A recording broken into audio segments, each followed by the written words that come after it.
আমি ভেবেছি হয়তো অন্য কেউ পেছন থেকে এসে আমাকে জড়িয়ে ধরেছে, তাই ভুল করে হাত উঠে গেছে তোমার উপর। বিয়ের 2 মাস হয়ে গেছে প্রিয়া, তুমি এখনো আমার সাথে কমফোর্টেবল না? আরে না, এমন কোনো ব্যাপার না।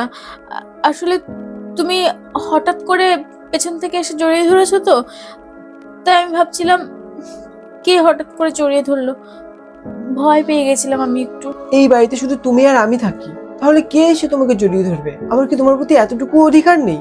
না না, অধিকার আছে তোমার।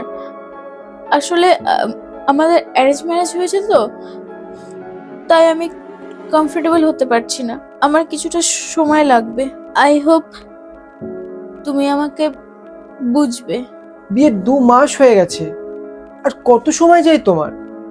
তুমি যদি আমার সাথে থাকতে না চাও তাহলে আমাকে বলে দেবে, আমি তোমাকে ডিভোর্স দিয়ে দেবো।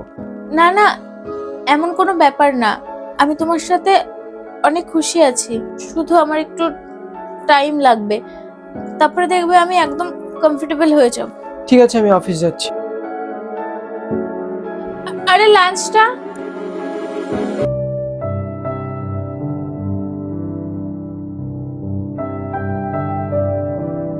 হ্যালো প্রীতি, তুই কি ফ্রি আছিস?